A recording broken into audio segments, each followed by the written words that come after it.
burning down pretty good now.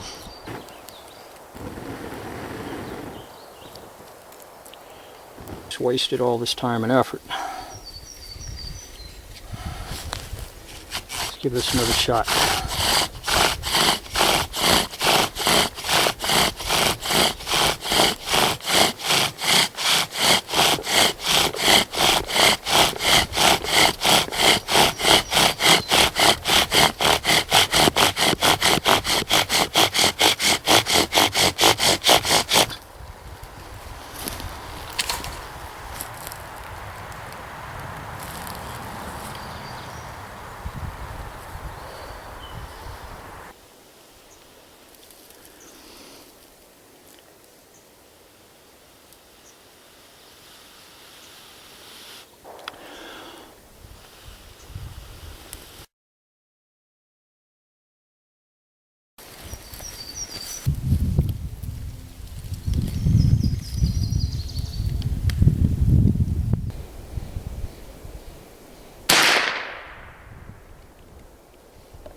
Hello, welcome back to another episode from Pale Horse Survival and Tactical. I'm Bill, glad you could join me. Today we're going to turn a piece of rawhide into a knife sheath. Stay tuned. I bought this SE Becker BK14, I don't know, about a year ago I guess, and I like the knife. I've used it a lot. The sheath is pretty funky though. I'm not real happy with the sheath. I've been wearing it as a neck knife, and the problem with it is it hangs upside down. It has a kind of a funky thumb retention device here that has, when I'm working on projects, while it's hanging around my neck, this has a tendency to rotate open and my knife falls out. I'm going to lose that thing pretty soon. So the sheath, don't like the sheath. Love the knife. I went and removed the coating at the edge here on both sides, so it still says SE and BK Kabar on it. And I like the blade without the coating on there. The coating was thick and it was producing a drag when I was working on projects. And of course the 90-degree edge was not 90 degrees. I couldn't spark a ferro rod with it. So I put it in a vise and took a file to it. And it's nice and sharp now. Real sharp, so I can process tender with it. And it throws really good sparks with a ferro rod. And then I wrapped the handle with paracord. I have no use for scales in a survival situation.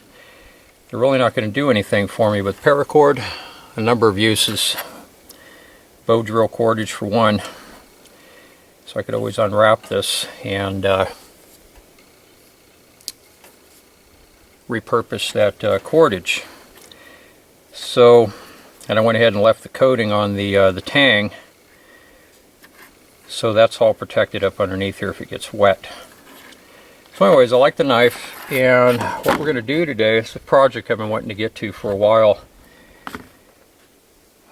is to make a rawhide knife sheath. I like to make useful items out of natural materials.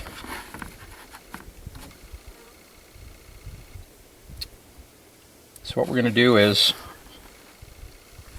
it's just a piece of cardboard here. We're going to cut out, I thought about how I wanted to make the sheath, and I decided I'm going to make a two-piece sheath. So it's going to have a front and a back. And then I'm going to use a manual hole punch. We're going to put holes in it. We're going to make rawhide cordage. The whole thing is going to be natural materials, 100%. And we're going to stitch the two halves together with a running stitch. And I have from another project.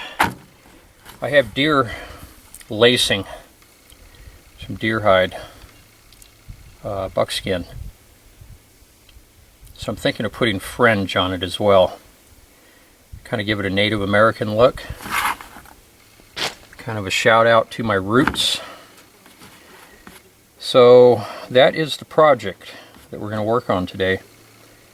And so what we're going to do first, we're going to make a template here on cardboard. We're going to use a template to put on the rawhide, and then scissors to cut the rawhide out around using the template as a guide. And we'll cut 2 of those pieces, punch the holes, and then we're going to cut rawhide lacing. I'll show how to do that. Lacing will be probably about an eighth to 3/16 of an inch in thickness. So let's go ahead and get started here. So ink pen, make sure it's going to write. Now we're going to have to account for the holes that we're going to cut. We're going to punch into this, and rawhide is going to it's going to shrink.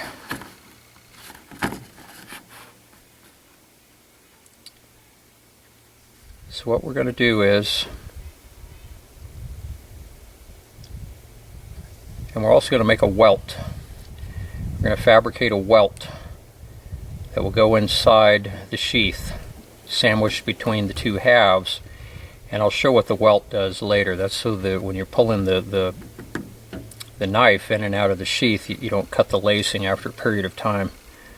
You ever see cheap knife sheaths? After a while, the stitching starts coming out on the blade side. That's because they didn't put a welt in there. Okay, so we're going to make this probably about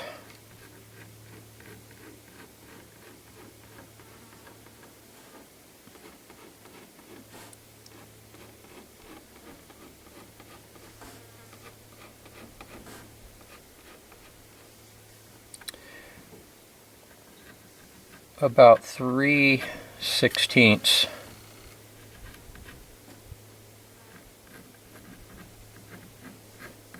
or I'm sorry, 3/8 of an inch, a little over a quarter, so about 3/8 of an inch larger. This rawhide is going to shrink.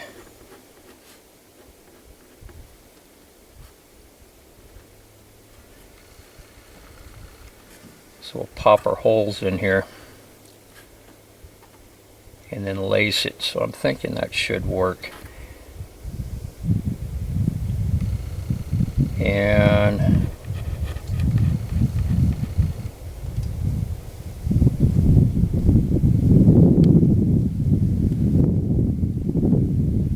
it's not going to be an inverted sheath. I want it right side up. It'll be a neck sheath to hang around the neck, but I want the blade pointing down, not upside down, with the handle facing downward. So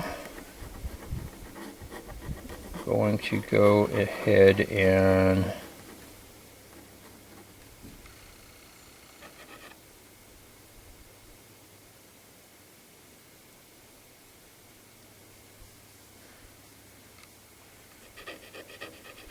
figure right below the paracord here. Should be okay. It looks about right. So the front one will actually, I'm going to roll this down, and the bottom's going to come up on the back.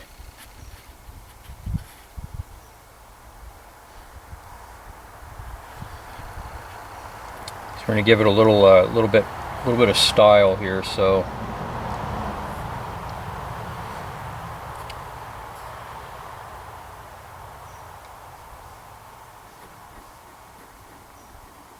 let's bring it up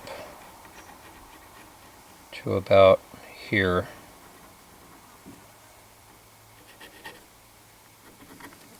That way we're going to fold a flap down over the front here, and that'll be integrated in, and then I might put some fringe on the flap as well.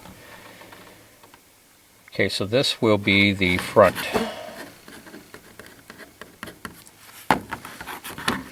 Now the back will be exactly like this, except we're going to have a tab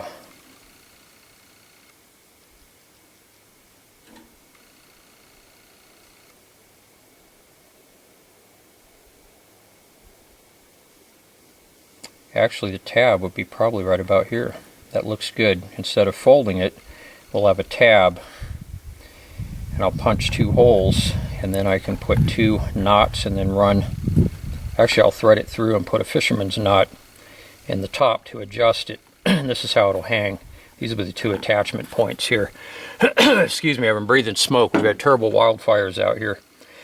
I've been breathing smoke for like 3 weeks now. It's been really, really rough.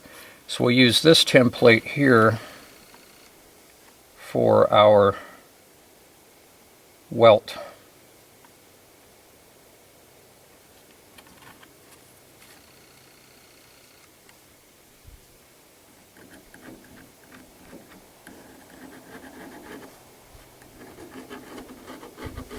And we'll cut that last.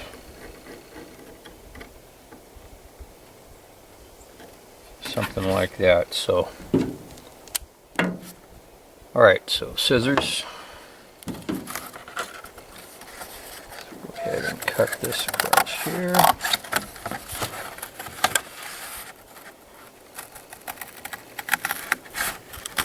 I'm going to cut to the outside of this line, because I don't mind having just a little bit of, just a hair extra play here.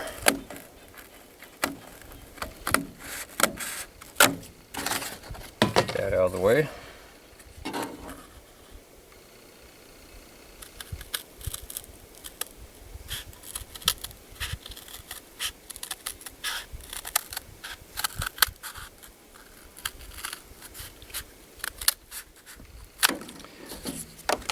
Alright, there is our template.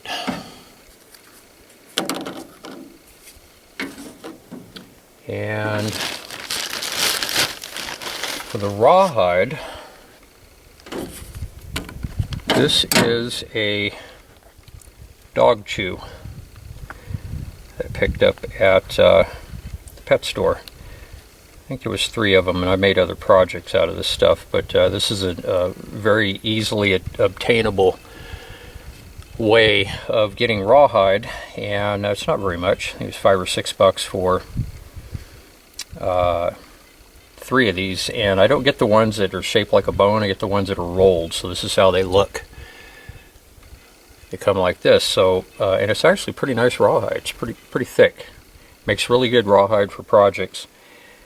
I'm gonna go ahead and use this. Got a little bit of oil on my tailgate here, so try and keep it from getting too nasty. We're gonna dye all this brown later on. That'll be the last thing that we do, and I'll show how we're gonna do that a natural way.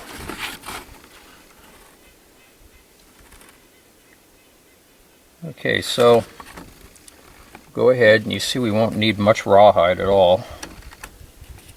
There will be, we have a good clean edge here to start with.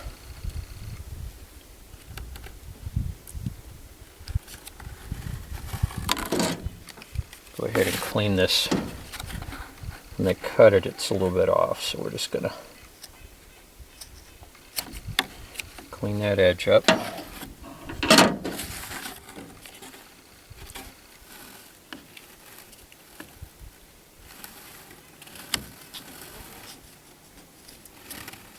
There's 2 ways we could do this. We could hold the template on there and cut around it. It'll probably move on us a little bit. So I'm going to see if this gel pen, they say gel writes on everything, so we're going to put that to the test here.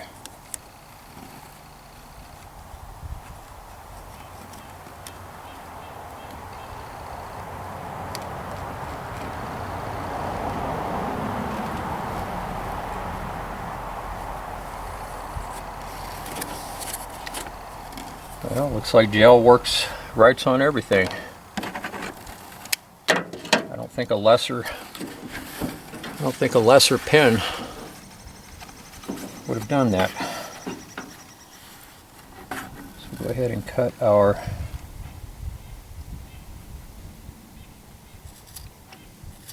first piece out here.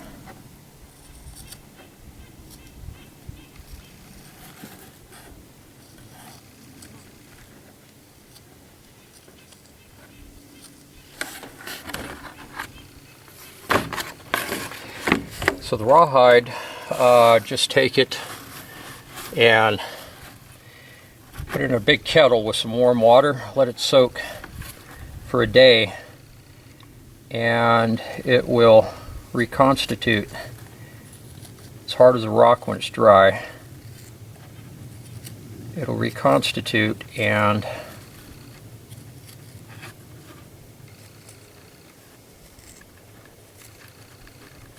become soft and pliable like we have it here. Alright, so there is 1/2 of our project. And if you're working on it, it starts to dry out, it's too stiff, just soak it in water until it loosens up. It's already starting to dry because it's in the sun, but it's still fine. It actually takes a while for, we can get another one right here. It takes a while for this stuff to, after being, it has to be soaked in water. I've had a few people tell me, they expressed concern when I said, yeah, I was going to make a knife sheath out of rawhide. Oh, well, what happens if it rains? Well, if it rains, you're perfectly fine. You could be in the rain for several hours. Your rawhide's going to be perfectly fine. And you would have to soak it for like a day before it really starts to soften up. And if it gets wet, you're out in the rain for several hours. If you get to a shelter, you get your fire going, or just wait until the sun comes out. Just stick it out in the sun, or next to your fire, the warmth of the fire, it'll dry right out. Take a little bit, but it'll dry.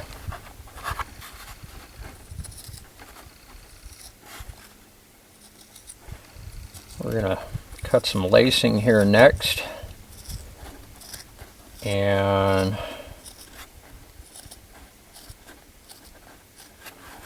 then we're going to start punching holes.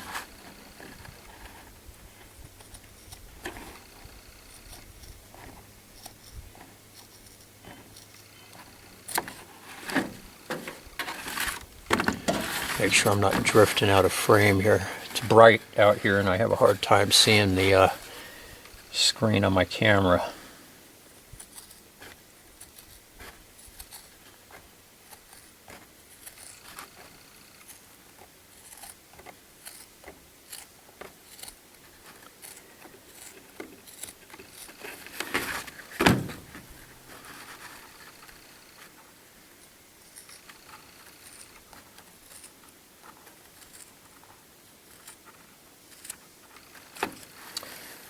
Alright, so there's our two pieces that we will stitch together. Looking good, looking good. What we need now is a welt. The rest of this is going to be cordage. We're going to cut, and I don't know what we're going to need here, probably we're going to stitch all the way around this, so we're looking at probably a foot of cordage probably, so it's not hard to get that. Okay, so the welt, we're going to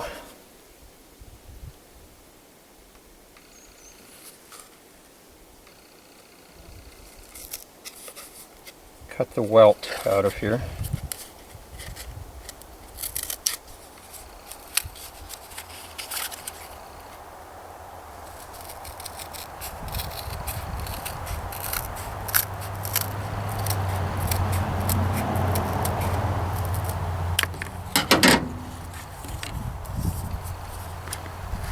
And that will go right in between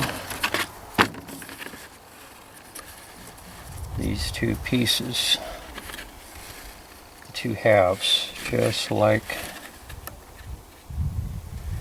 this. Holes go through, and then the lacing, and that protects the stitching, the lacing from the blade.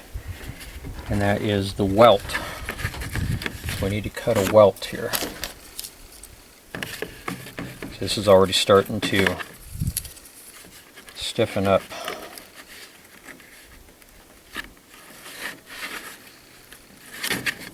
Thought I could use that scrap. Doesn't look like I can, so we'll just go over here.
There we go. So these pieces, so they don't dry out, I have a bag here. I transported these in. It has some water in it. So I'm going to go ahead and stick those in there.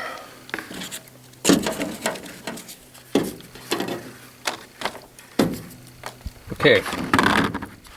So now we need some lacing.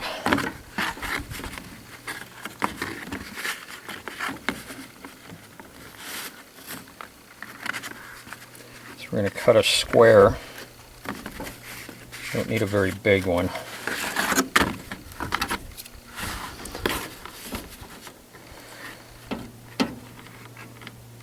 So you don't need a lot of cordage. Probably about a foot maybe. It's always good to have a little extra than not enough.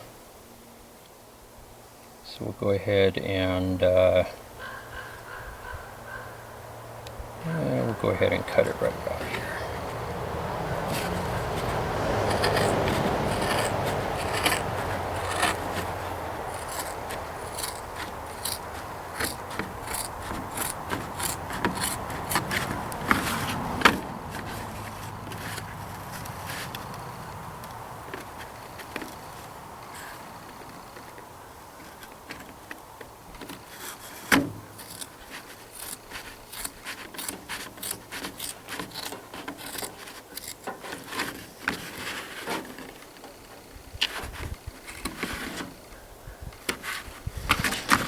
Okay, this will be extra for other projects.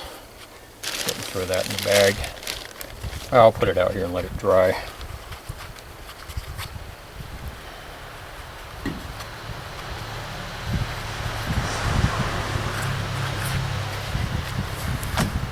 A little easier to carry if it's rolled up and compact. Okay, so we have a square here. And what we're going to do, we're going to round the edges off. You don't have to be precise on this, but just kind of eyeball it.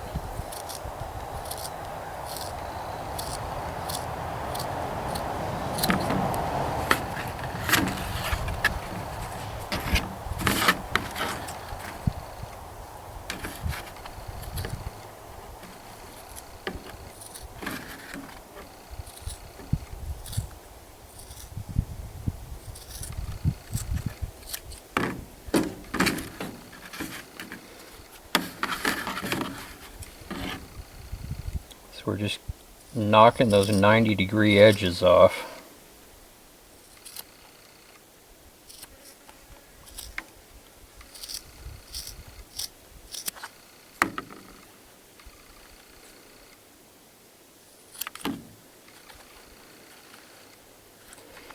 We'll try and avoid, there we go, any abrupt bumps like that. It's going to show up in your cordage.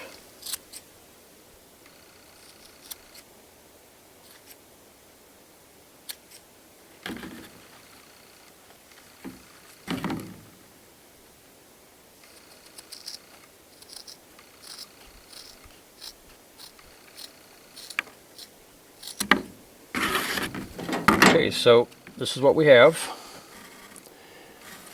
And to make the cordage, it's quite simple. Just start out cutting.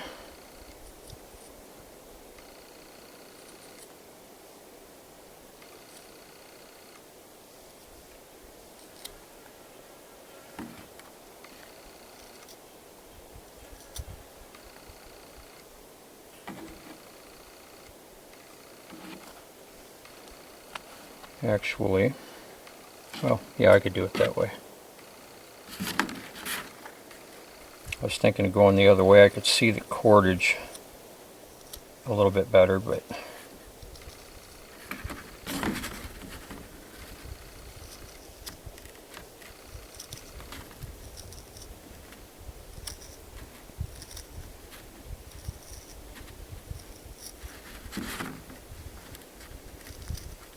I've hammered my knife into a stump before, or a tree, and then I can cut. I've cut cordage that way as well. Scissors give you a little bit more control and produces a cleaner job. So this is what we have. This is our cordage. And we'll try and get it fairly consistent in thickness, or width rather.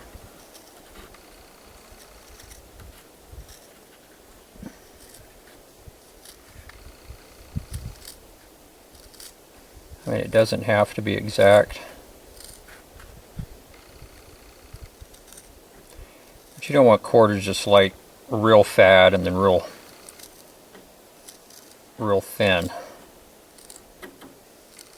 A variation of. So as long as you can get it fairly close.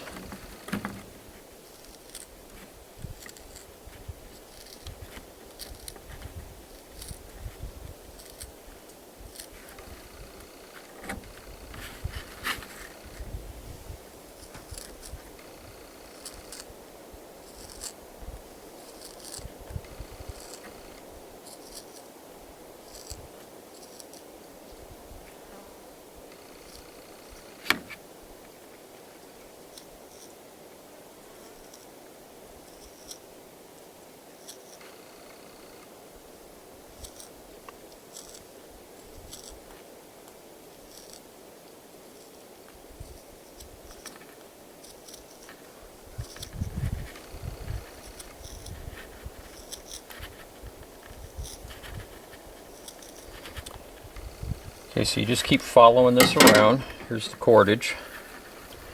We just keep following this around. So I'm going to go ahead and cut the video, because this is going to take a little while. And I'll come back when we're done with this. When I'm done with the cordage, I'll show you that. I'm going to soak this so it stays pliable. And we're going to go and start punching some holes. So, okay, so this is what we have left over. And as you can see, you can get a lot of cordage. I went ahead and stopped there because this is probably, measuring it next to me, this is probably almost 5 foot of cordage. It's more than we need, so, and I don't want to be fighting a lot of cordage through the holes. And so we use probably half of it, I guess. Half of this piece that we cut out. Maybe not even quite half. So you can get a lot of cordage that way. So I'm going to stick that over here with the excess for other projects. And so what we're going to do with this, I'm going to soak it, and you want to stretch it out.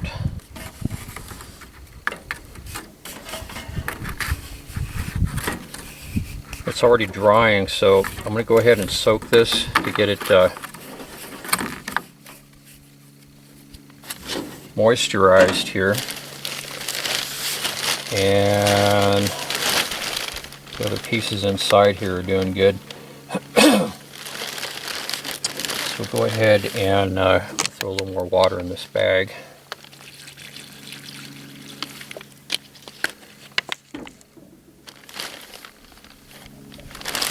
We'll start punching holes here shortly, so stick with me. Okay, so over here got the log. I'm going to use this as a work surface. Punch the holes. I have a little mini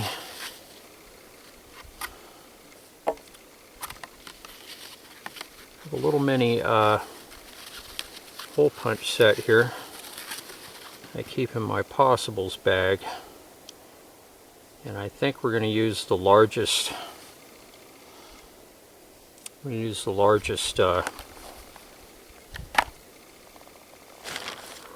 To accommodate this lacing. Lacing has been in water for only 10 minutes or so, and it's already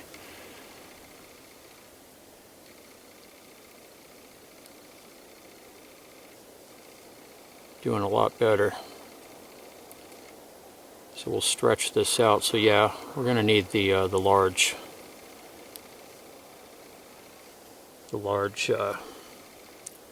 tip. Go ahead and install that. Set that right over here so I don't lose it. We're going to stretch this.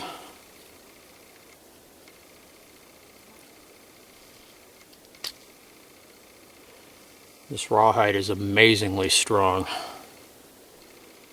You're not going to, oh, I got the welt here, it came with me.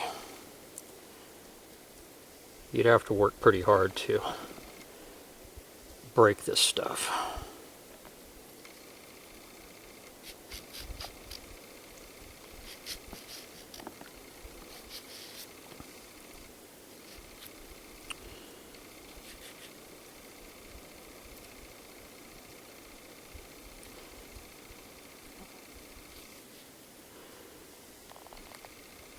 Alright, we have the lacing ready to go. The punch, we have the welt. And the hole size for the welt looks like it'll be just about right. So we want to punch a hole in the middle, but still have enough on the sides to accommodate the lacing and not break through. So I think we're good. Looks like everything's sized up just right. So we'll bring out our two halves.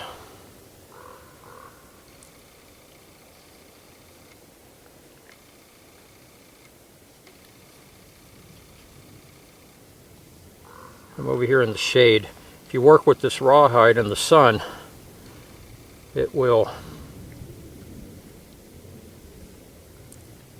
tend to dry out on you pretty fast. So we're going to start at the bottom here. Just trying to get everything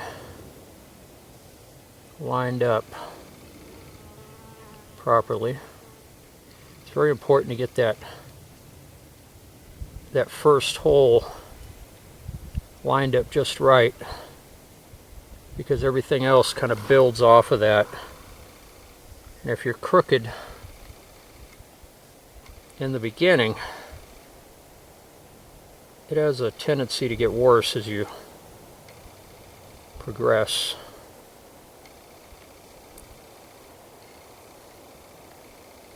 You can make little adjustments, but it's best to try and be as accurate as possible here.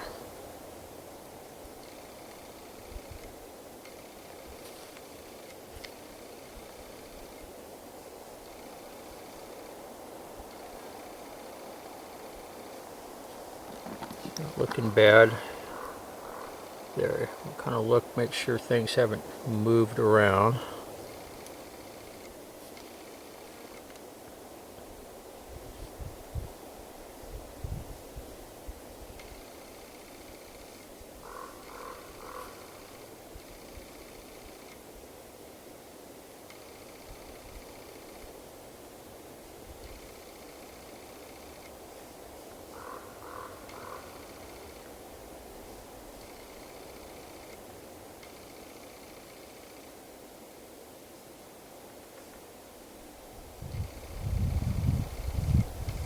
Sorry about the long silence there. Just trying to concentrate and eyeball this in here.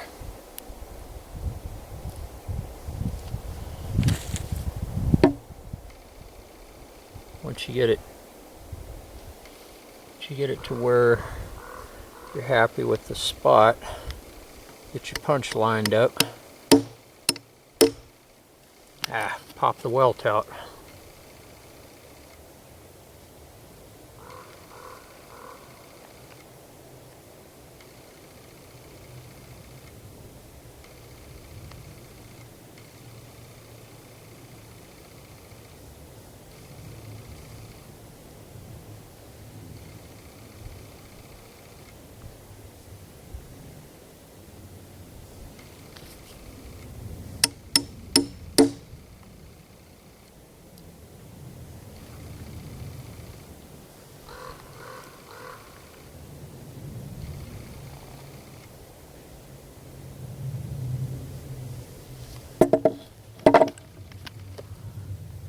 The first hole's a little, everything's a bit unwieldy when you first start out, so things have a tendency to want to move around on you. Rawhide can be a little slippery. Let's see if we get that to bite through this time. There it goes. There it goes. And the reason why we use a soft backing is so we don't ruin the tip. These tips are sharp here. You don't want to ruin your tip. Oh, the bottom part shifted. I see what happened. That's okay. We have a hole started. Once you get the lacing started, as you progress, it holds itself together, so it's just a bit unwieldy at first.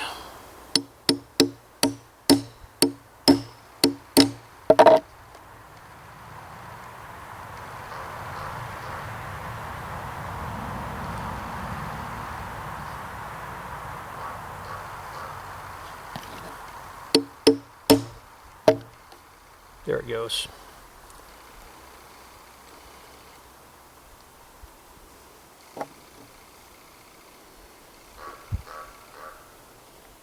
Now we can get our first piece of lacing in here.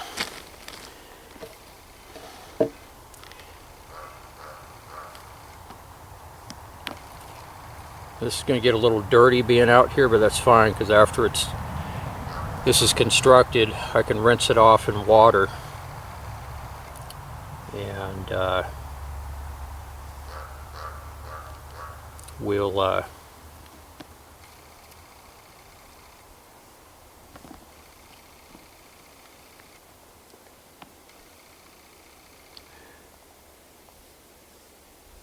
get it cleaned up and knock the dirt and stuff off before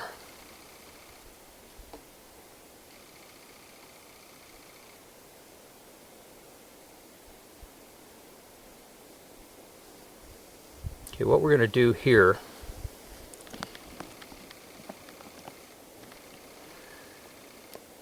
we're going to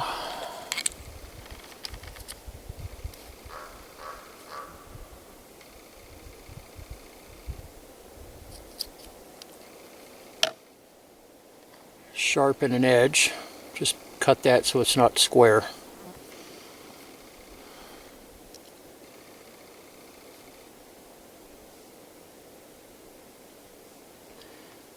It makes it easier to thread through the holes. And it looks like the holes are going to be perfect for this. Actually really good.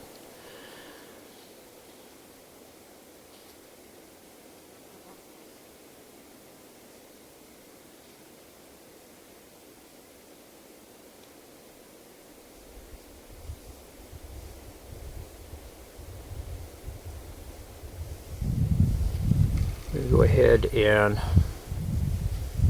this side's already sharp. Go ahead and we're going to put in a slightly smaller hole here.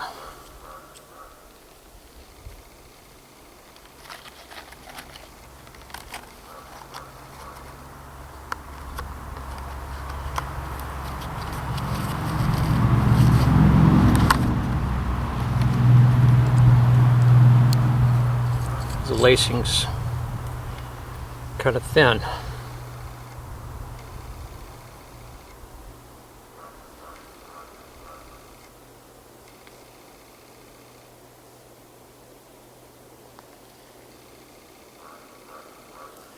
I'd like to go a little bit smaller than that.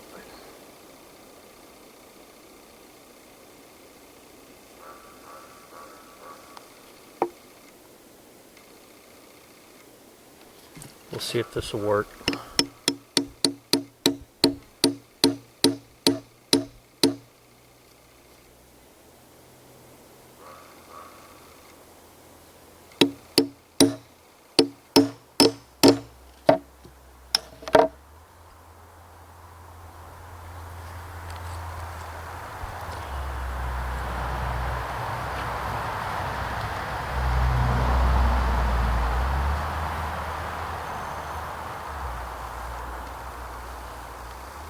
Like I said, if your project starts to dry out,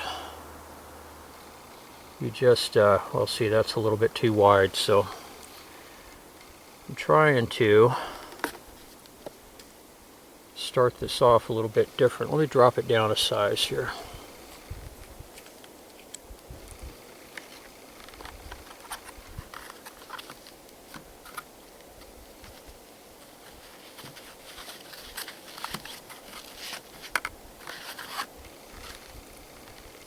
Trying to make this a little,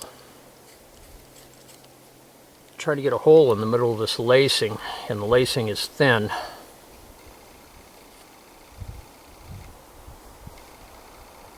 This might work better.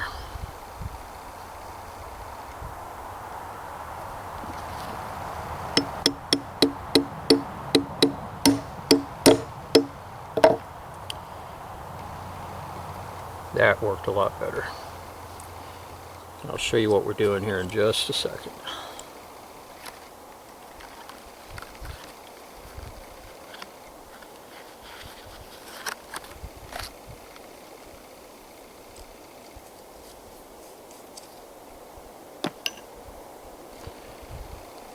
Okay, so we're going to run this lacing down so it doesn't twist. So I'm going to run it through my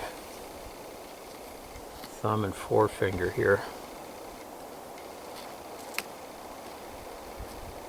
The hole that we put in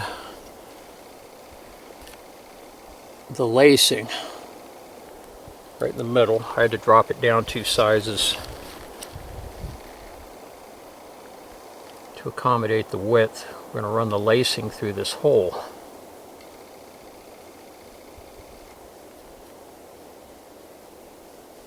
I was trying to go with a larger tip so I could get the lacing through a little easier, but I think this will work. Yeah, it's going to work.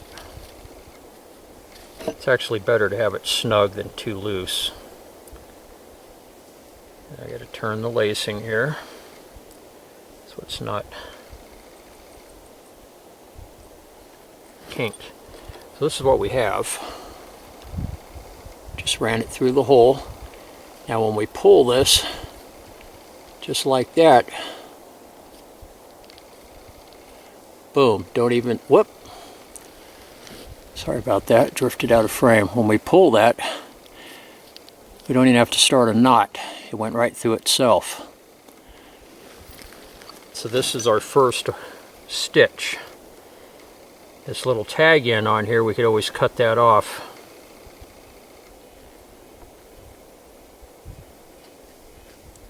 Later on. Just cut it off nice and close down here. Now it holds this loop through here. It's kind of like a lark's head. It'll tend to hold things in place so it's not moving all over on us.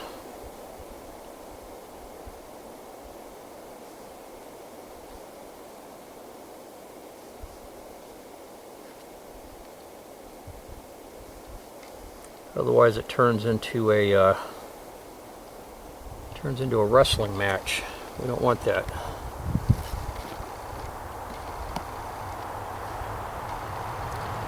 Now these holes,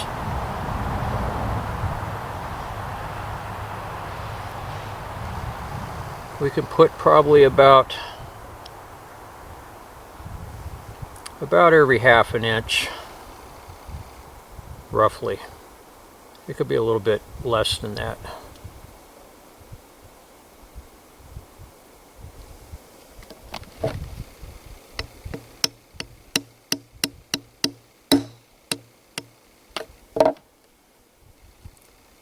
I still have the welt moving around here.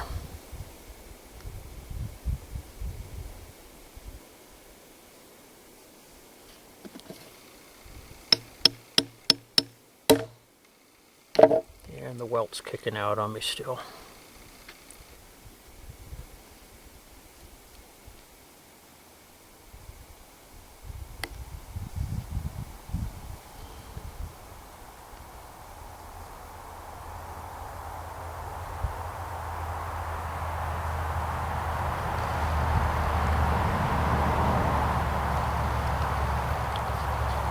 I'm going to go ahead and punch this hole.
Get everything lined up here.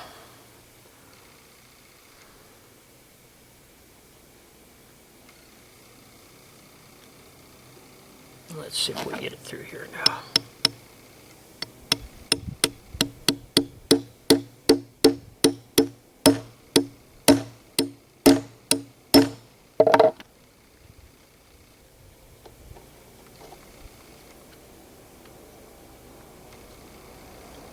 Man, that welt's giving me trouble. It keeps moving on me, and I keep just clipping the edge of it. It's really starting to be a pain.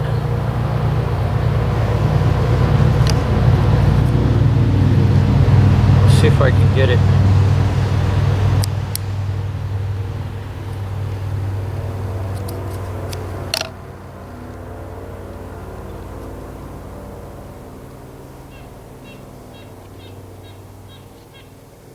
Yeah, I'm gonna have to punch these separate, I think.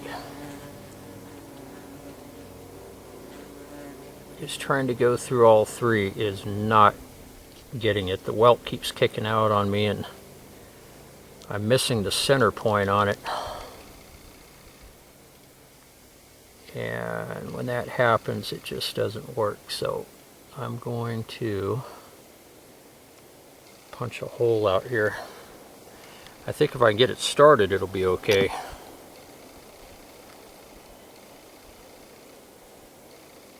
But yeah, it's definitely being a problem.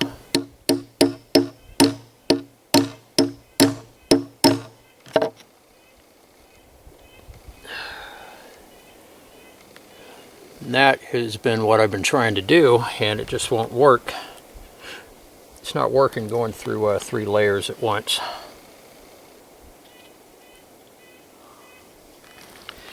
So I'm just going to run the holes one at a time, because you don't want to punch a bunch of holes and have things not line up for you as you go.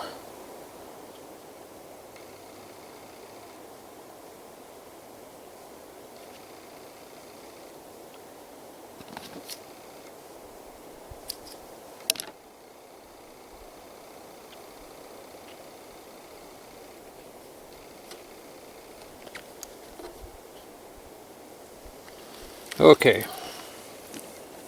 think we're actually ready to start running a stitch through here.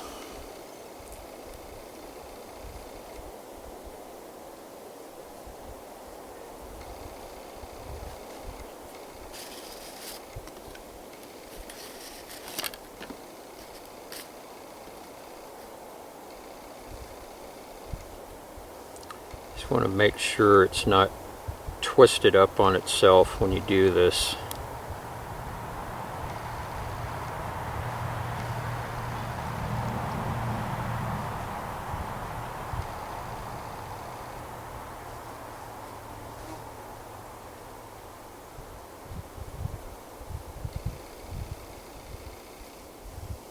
In other words, you don't want to twist in the line, so if you have to, you can just turn it down at the bottom here. So that looks pretty good there. Sorry about the delay, guys. I was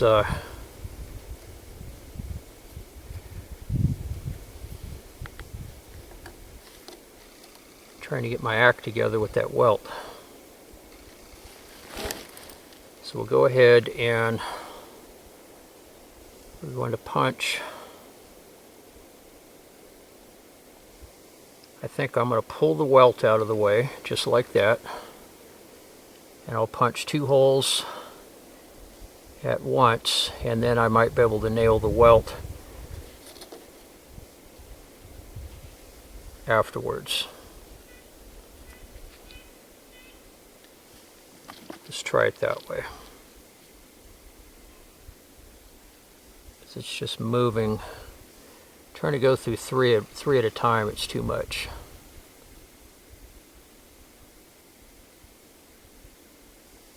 You want to make your holes roughly the same distance apart so it looks clean.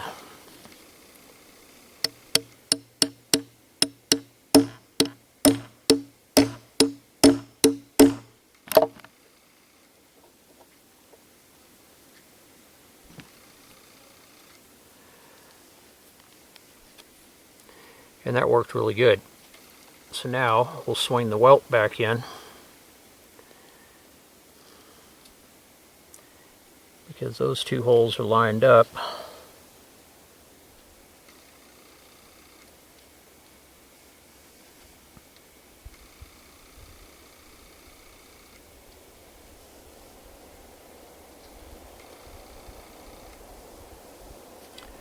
Swing the welt back inside. Punch right on top of it.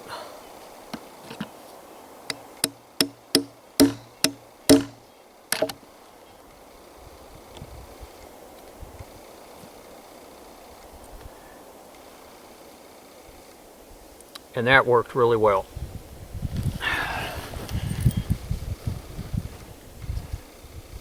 I put a hole right through the welt, right where we want it. Now we're moving.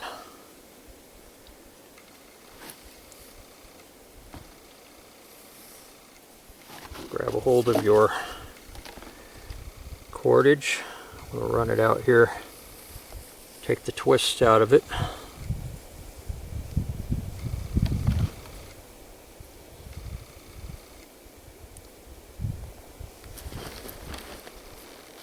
Run it through the 3 holes.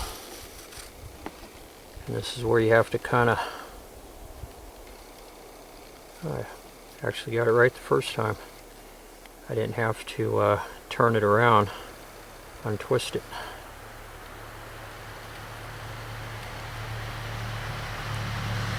And just pull it snug.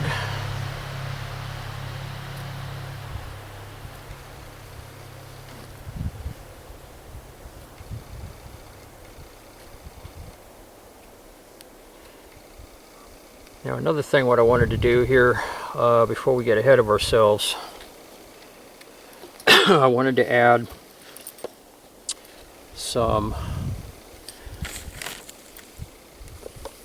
deer lacing fringe on here.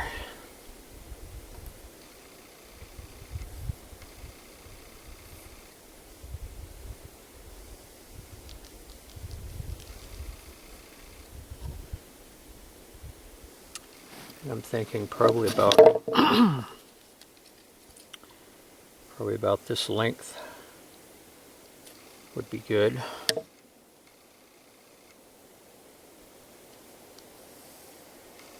I'll cut another one so I have the same size. So they're all roughly the same size.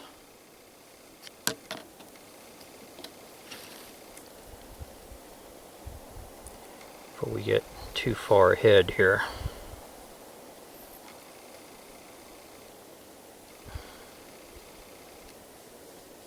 Hopefully I can get this through here.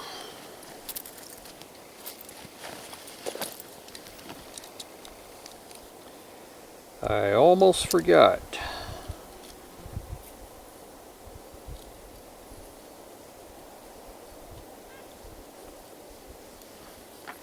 The further we get on this, the harder this would be to get through here.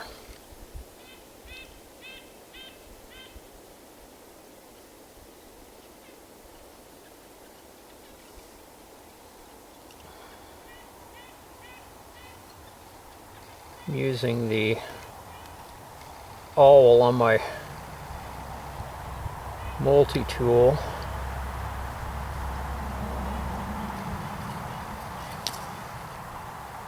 To stick that through the first loop.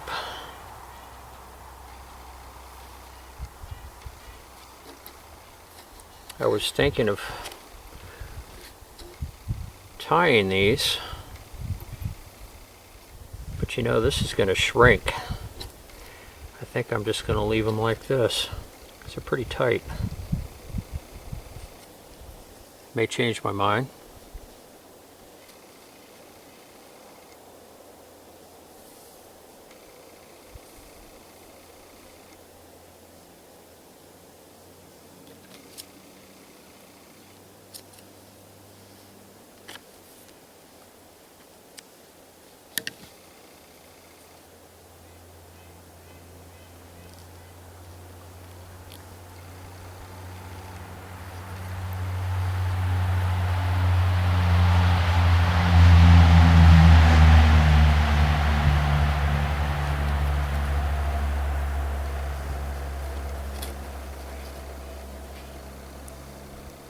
Some fringe so far.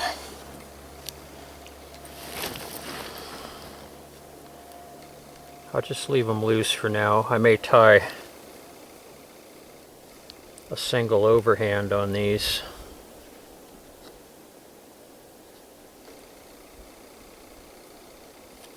We'll see how they look, so we'll just get them in there for now. Alright, so let's go ahead and keep moving along here.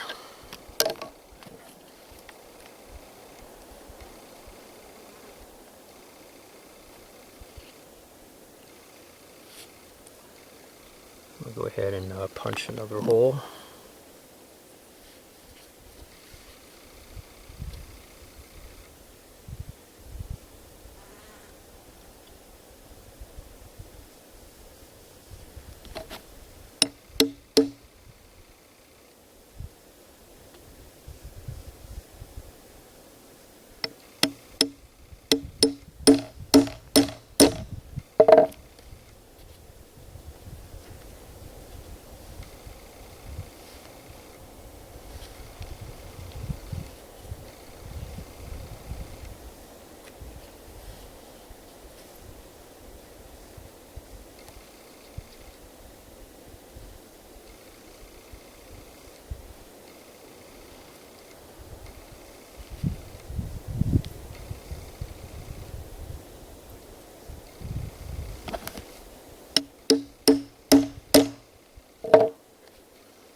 You can kind of pick up speed with this. It's just unwieldy at first.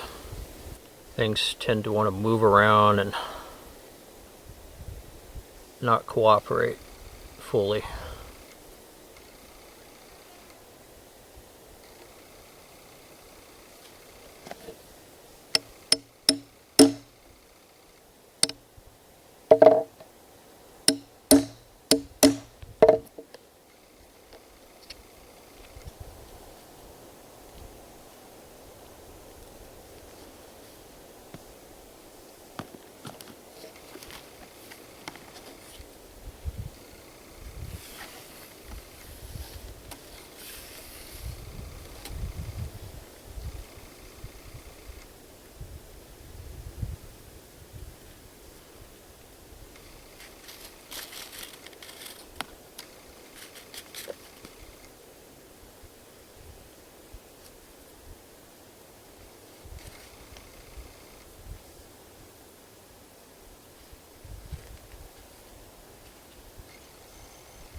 Go ahead and add another piece of fringe.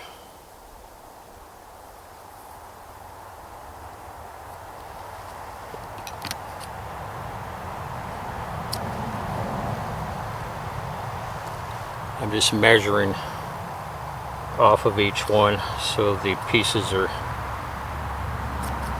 each piece of fringe is more or less the same length.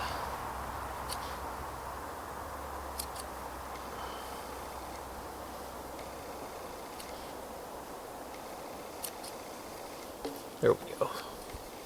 Got enough to work with for a while before I snug this loop down. The stitch. I'll throw another piece of fringe in here.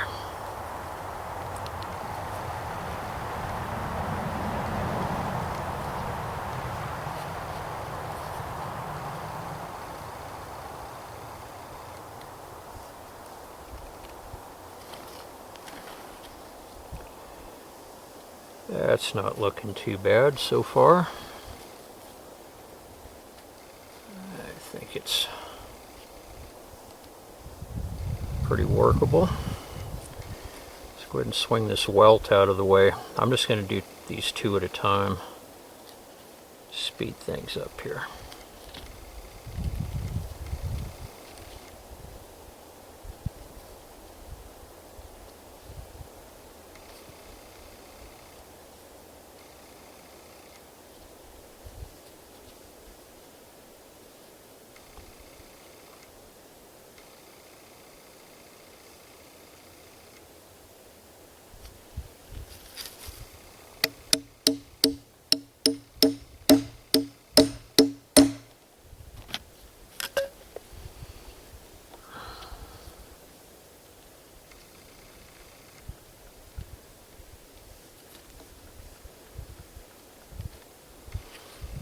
Seems to be working all right. We don't have much welt left, about 2 more stitches on this.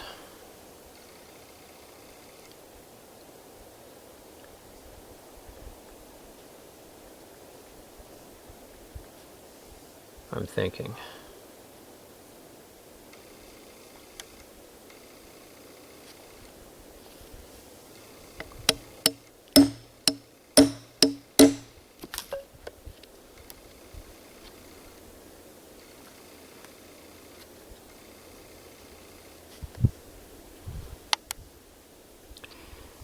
I was planning on folding this top flap down. Not sure if I'm going to do that or not. It may be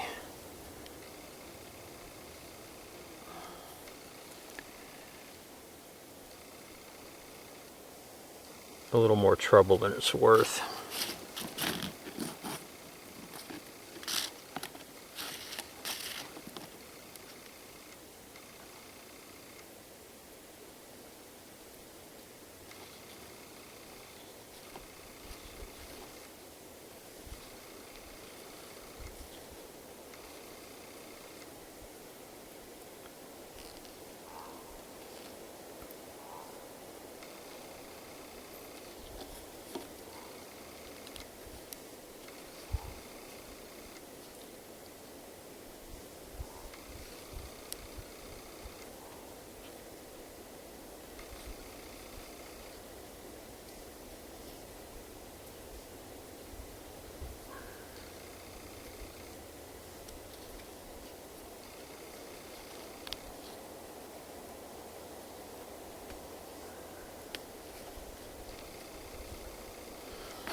Alright, that's what we have so far.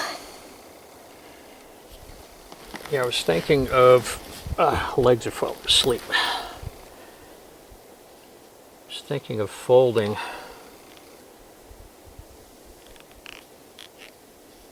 this top flap down in the front. This will be the tab in the back. This is the attachment points for the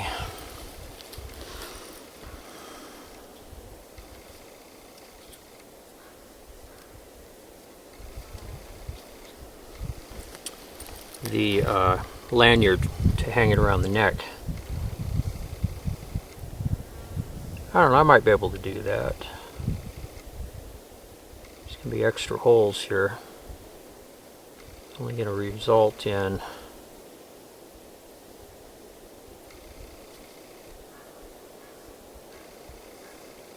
two stitches probably. So that'll be flat on both sides. And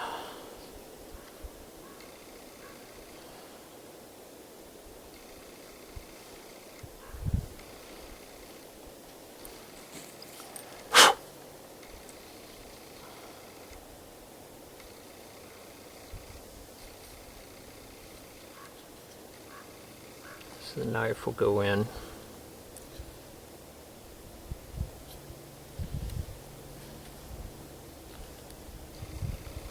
Like this.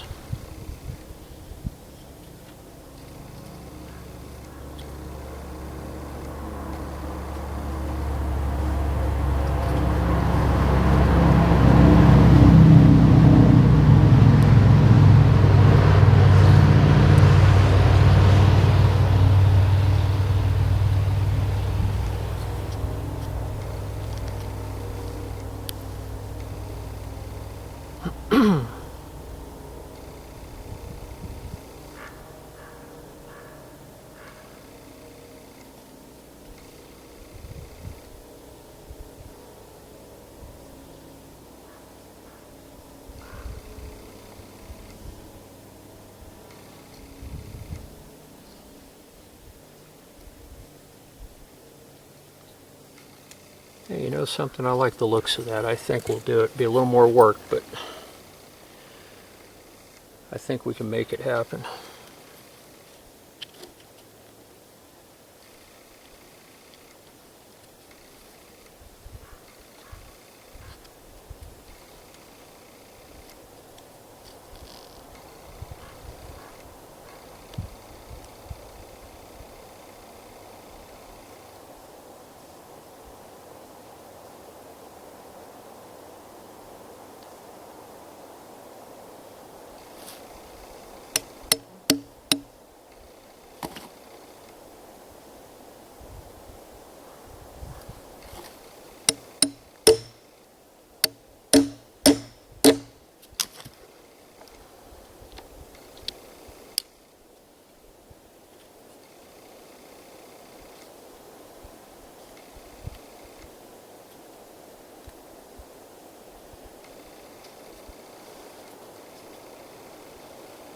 That bottom drifted on me just a little bit.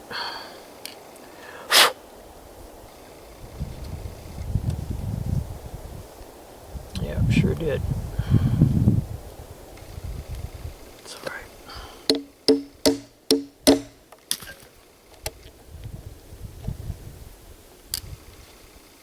That's the way we do it.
I better check the camera's memory.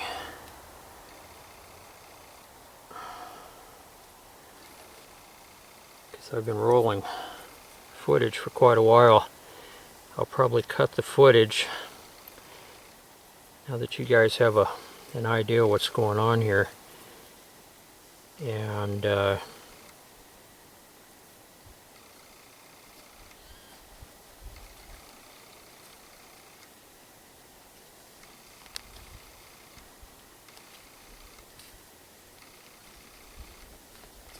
so this is where we are right now. Let me check this. Yeah, let me go ahead and cut this for a while. I'm going to get some more progress going on here, and I'll bounce back in a little while and we'll check it out. Stay tuned. Okay, so here we are. I finished one side, and this is just a tag in that I'll remove once everything dries and shrinks. I folded the top over. I punched 3 holes through. I think I'll put some of the brown deer lacing in here. Haven't quite decided yet what I'm going to do with that exactly. Yeah, I think I'll put the fringe in there. Maybe shorter fringe, I'm not sure yet. So I just punched a hole over here, and I have the hole in the cordage, just like we did before. We're going to start this stitch off over here in the same manner. Just run the cordage through itself, just like this.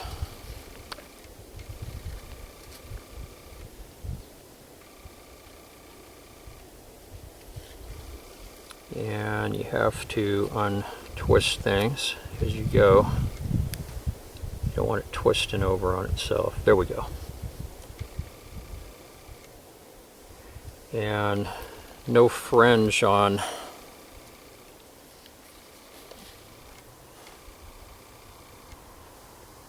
no, I'm just going to run the fringe on one side here, I think. You know, it would look pretty good on both sides, actually.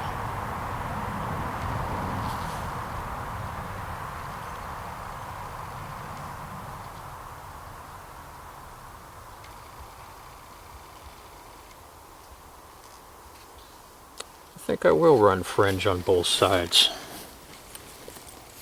Now that I'm looking at it, why not?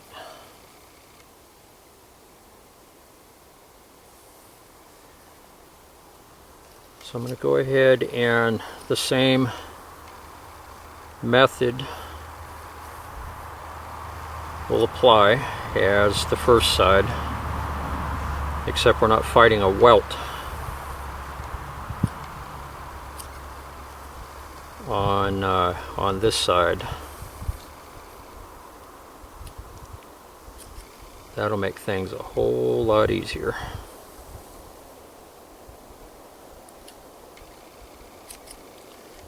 Alright, have some fringe here to work with. So before I snug this down, I'm going to add a piece of fringe.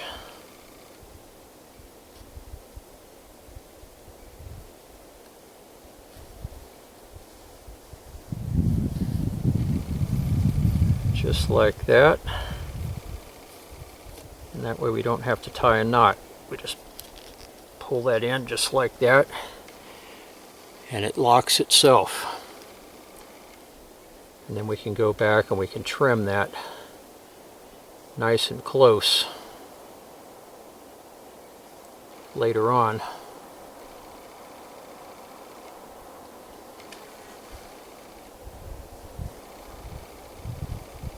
Actually, you know what I'm going to do? I'm going to reverse that because I don't want this trimmed piece on the top. This one will be on the bottom.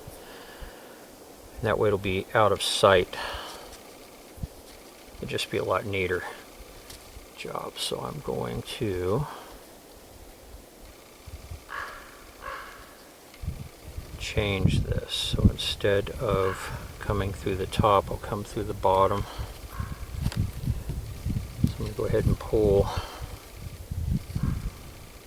this cordage, the rawhide cordage, back out here. Make sure I'm looking at it right. Yeah, so instead of coming down through the top, I'll come up through the bottom. Sometimes you have to adjust things as you go. So we'll turn it around, come up through the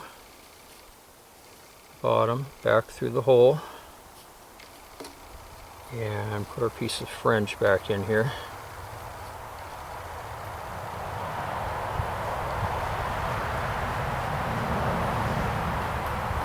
Just like that. And then snug it down nice and tight.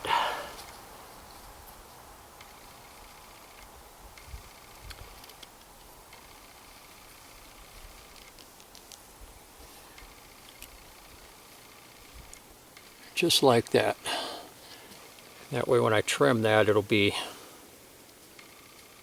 on the bottom.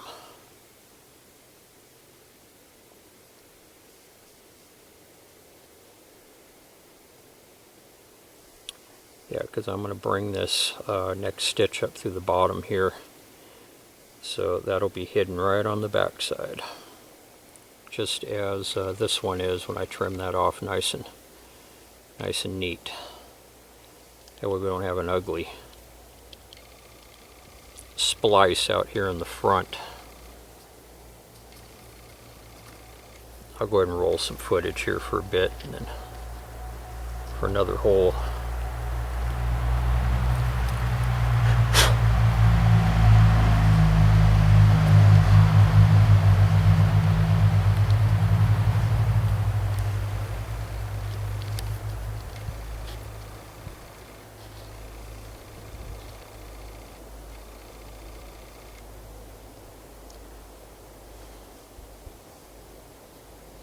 Right about there looks good.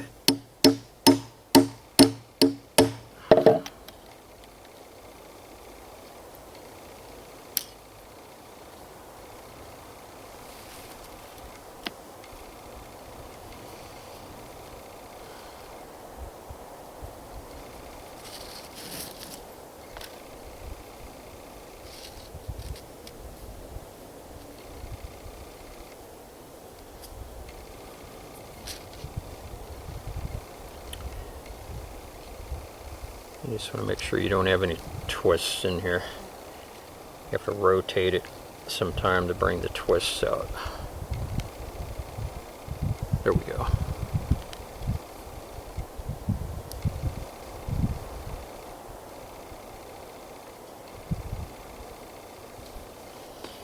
See, now our spot where we joined, it's on the back side. So when I cut that tag end off after the rawhide, has dried, I'll do some trimming and clean it up. It'll be hidden on the back, so it'll be nice and neat. And then the front looks really good. So I'm going to go ahead and cut the film again. I'm going to keep working my way up to the top here, and then I shall return. Stay tuned. Okay, this is what we have.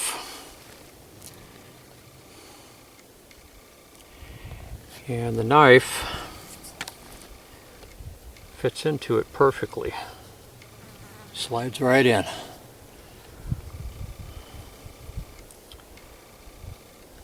The rawhide's still a bit pliable, so what I'll probably do is,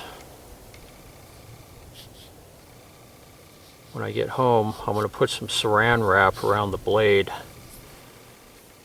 Just a wrap of it to protect it from the moisture that's in here. I mean, you can't really feel that it's wet, but if rawhide's still pliable like this, it's wet. There's moisture in it, so I'll probably just slide the blade in when I get home. And that way, as it dries, it will shrink up and mold itself to the shape of the knife. But pretty happy with it. I got to tag in here and there. I'm going to clean it up after and tag in over here, so I'll clean all that up afterwards. Once it's dry, I'll cut those nice and close. So what I want to do now, I want to add a neck lanyard to this, and it's going to ride like this around my neck, not upside down. And the sheath retention's not bad here.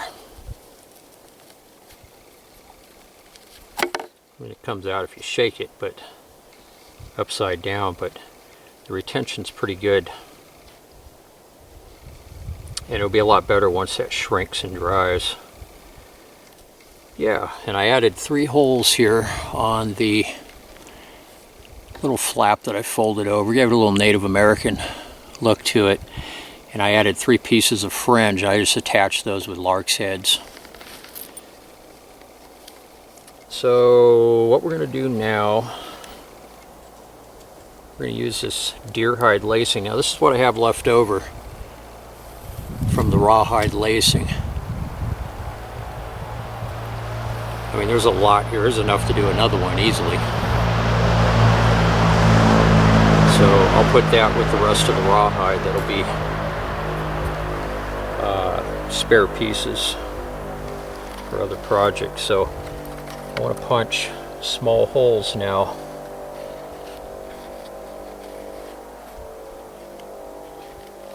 To accommodate this lacing here, the deer hide buckskin lacing. Now we're going to dye this, so it's not done yet, and we're going to use a natural material for that. I'd like to dye it brown. I mean, it doesn't look bad the way it is, to be perfectly honest.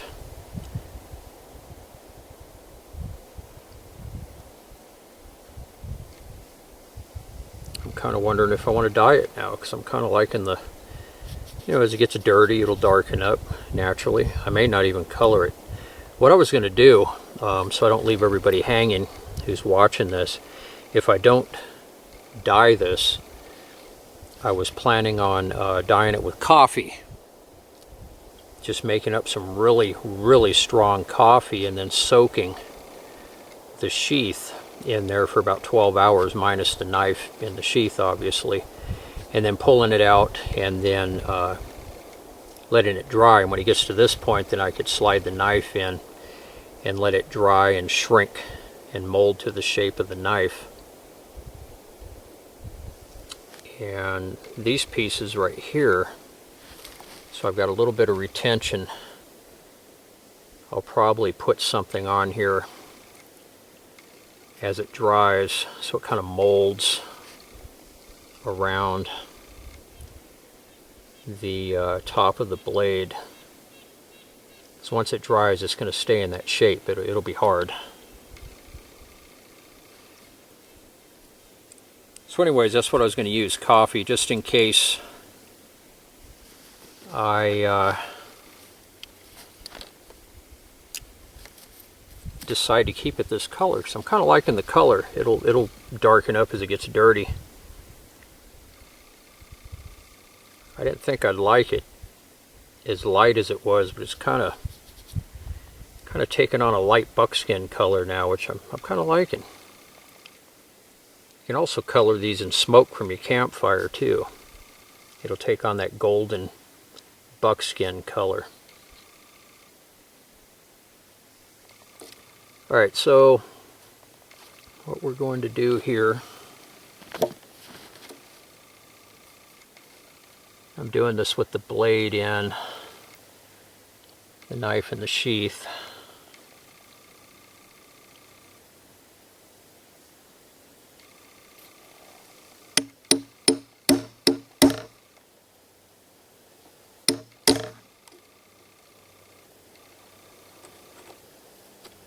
So I can see where it's going to sit. Alright, there's one hole.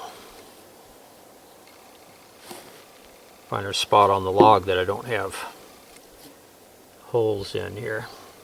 And I'm going to put this one in the exact same location on the other side.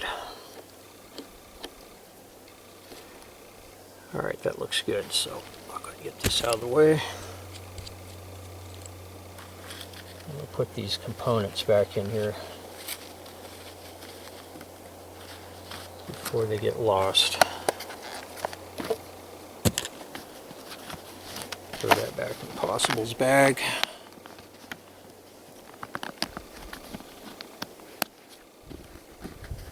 That's a much more compact kit to carry in a Possible's bag than one of the big rotary punches. So it just works a lot better for that. I've got a piece that I just peeled out of here, and some of these strips are a little bigger than others, so I want a strip. This could be a little bit bigger. Here's one that's cut.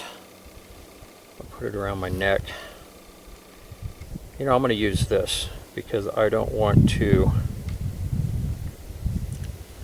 cut one of the other pieces here. I still have a lot of rawhide lacing, or buckskin lacing rather.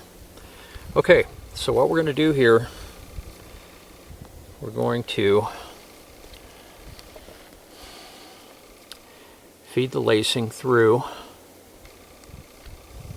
the back side. If you've never worked with rawhide, it's starting to feel, well, it's leather, it's just not tanned, but it has that nice leathery feel to it. And here's the back side.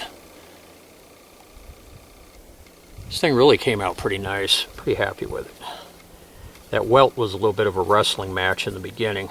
Apologize for that, but it is what it is. It's alright, we got it though. You have to make adjustments as you go. Alright, so I'm going to go and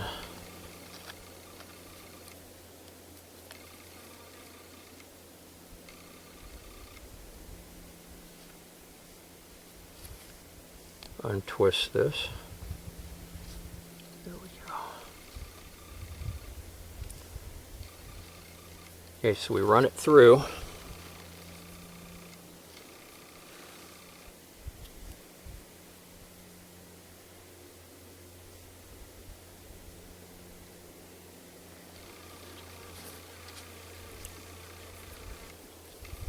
Here, even them up.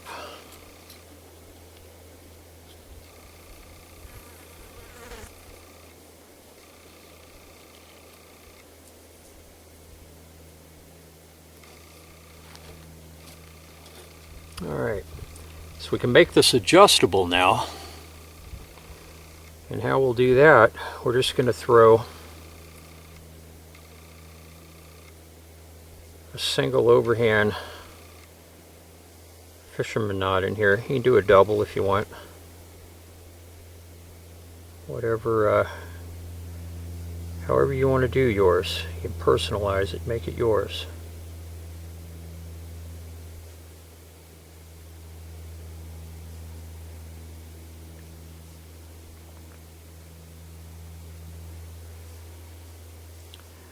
That's a nice thing about this. There's no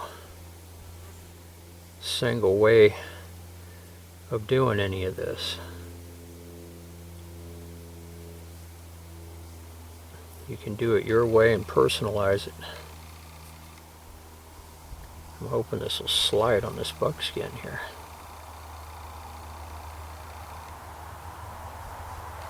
Yeah, it'll slide.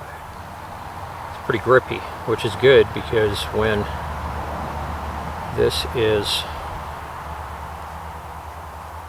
you adjust it, it'll tend to stay put.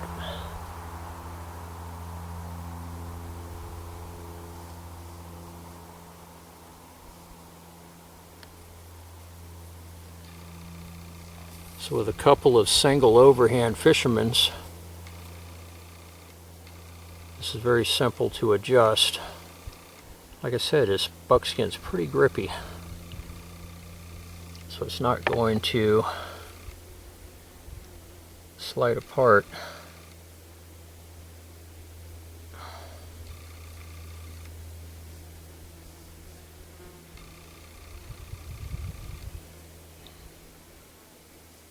Trying to get these to come apart now. There it goes. But that really grips on itself.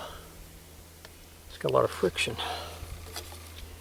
Okay, so there is our neck lanyard. I'll try it on and model it, but I'm actually pretty happy with this.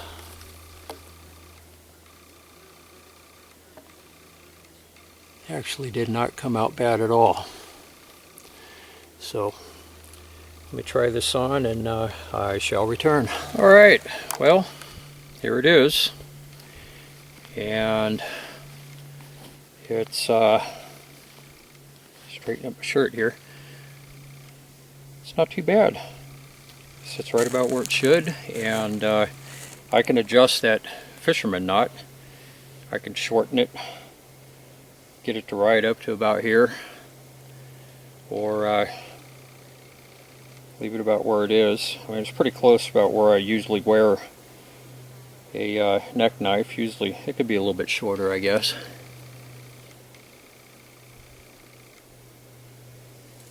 Not sure if I can do that while I'm wearing it. This like I said, the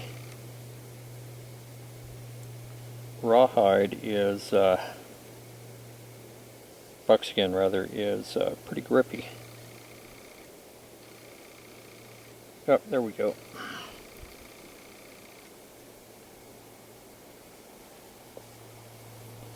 There we go. Brought it up a little bit. Yeah, I don't see that stuff. I don't see the buckskin slipping at all once I just brought it up a little bit more. Once you get it, and that's usually about where I wear one, so that's not too bad. I'm pretty happy with that. Comes out easy. I'm going to leave the knife in here to because this rawhide's going to shrink. I want it to mold to the shape of the knife, so by tomorrow it should be hard as a rock. Then I'll go ahead and clean these tag ends off. Yeah, seems to work okay. Seems to work pretty good. I'm liking it the more I'm wearing it. And you know, the utilization of natural materials is very important in a long-term primitive living situation. Being able to harvest, identify, harvest, and utilize natural materials is a must. Man-made items, they're fine in the short term, but they're not sustainable. Eventually they will wear out, they'll break. become lost, stolen, confiscated. And when that happens, you have to fall back on the primitive methods. And being able to identify, harvest, and utilize natural materials is very important. So keep working on those skills. And as far as this stock BK14 case, I think it's out of a job. So with that said, guys, I hope you enjoyed this video as much as I did making it today. I appreciate you hanging in there through my struggles with the welt. It's a little unwieldy at first, kind of slippery with that wet rawhide, but we finally got it. And remember, if you make one of these, you got to put a welt in there, because the action of putting the knife into the sheath and pulling it out, that sharp edge is going to start cutting away. Even though it's rawhide and it's tough, it will eventually cut through that stitching, that lacing, and then your lacing is going to come apart. So, and that doesn't go for just rawhide, it goes for any knife sheath. You got to have a welt in there. So, and the method we use today, that's just a simple way of putting one in there once you get it started. Anyways, I hope all of you are having an outstanding day or night, depending on where you are located, and I will see all of you very soon on the next one. Everybody take care. Bye-bye.